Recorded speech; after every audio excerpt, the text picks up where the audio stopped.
ఇది ప్రజలు ప్రకృతి ఒడిలో ప్రశాంతంగా జీవిస్తున్న కాలం.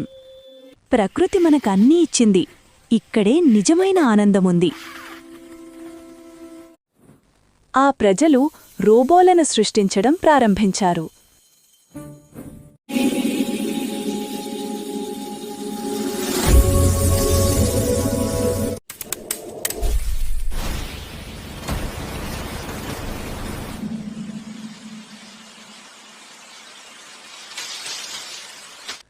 మానవుడు పూర్తిగా రోబోలపై ఆధారపడిపోయాడు. రోబోలుంటే జీవితం ఎంత సులువైపోయిందో. ఇప్పుడు మనం ఏ పని చేయడం లేదు, అన్నీ రోబోలే. రోబోలుపై ఆధారపడ్డ మానవుడు ప్రకృతిని పూర్తిగా మరిచిపోయాడు. రోబోలు వృక్షాలను ధ్వంసం చేయసాగాయి.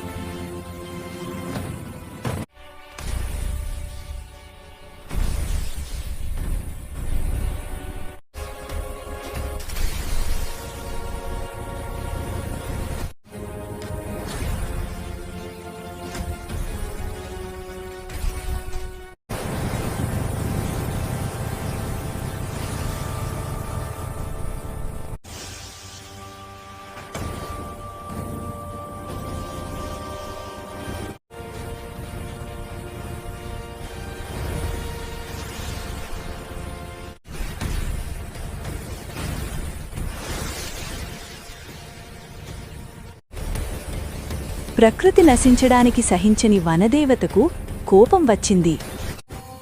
ప్రకృతిని నాశనం చేసిన వారికి శిక్ష తప్పదు. వనదేవత కోపంతో వృక్షరాజును రోబోలపై యుద్ధానికి పంపించింది. నేనే ప్రకృతి రక్షకుడిని, ఈ అడవికి కాపలాదారుణ్ణి.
ఆ యుద్ధంలో రోబోలకు, వృక్షాలకు చాలా నష్టం కలిగింది.